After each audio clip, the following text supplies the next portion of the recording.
จากสิเฮ็ดตัวใดก่อนกันจะเบิ่งมีแต่งานบ่แล้วจักอันอันนี้ก็คือกระเป๋า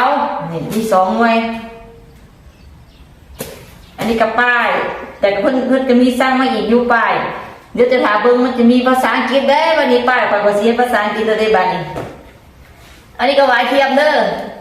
หวายเทียมนี่พร้อมส่งเลยหวายเทียมแต่ว่าของพวกนี้ต้องรอเพราะว่าต้องสานเอาอันนี้ผู้ใดฮู้แล้วคือหยังอันนี้มันคือเพราะสิเฮ็ดเป็นที่รองการเห็นไหมแต่ว่าก็ยังบ่เลี้ยวมันก็ยังได้อยู่ซ้ำนี้เพราะว่าข่อยว่าสิทักทางสิงใส่หม่องนี้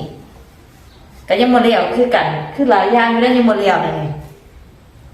ผู้ใดอยากได้ของยาเรนูต้องท่าเด้อทุกอย่างมันต้องมีการรอ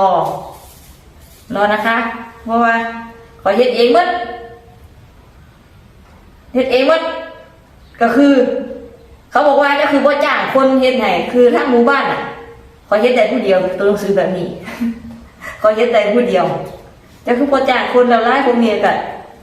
ว่าง่ายๆก็คือขอเฮ็ดผู้เดียวเฮ็ดได้แบบที่เฮ็ดแบบ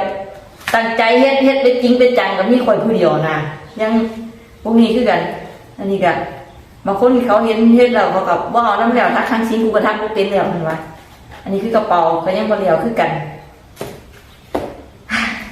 ถ้าข่อยนำเด้อผู้ใดก็ได้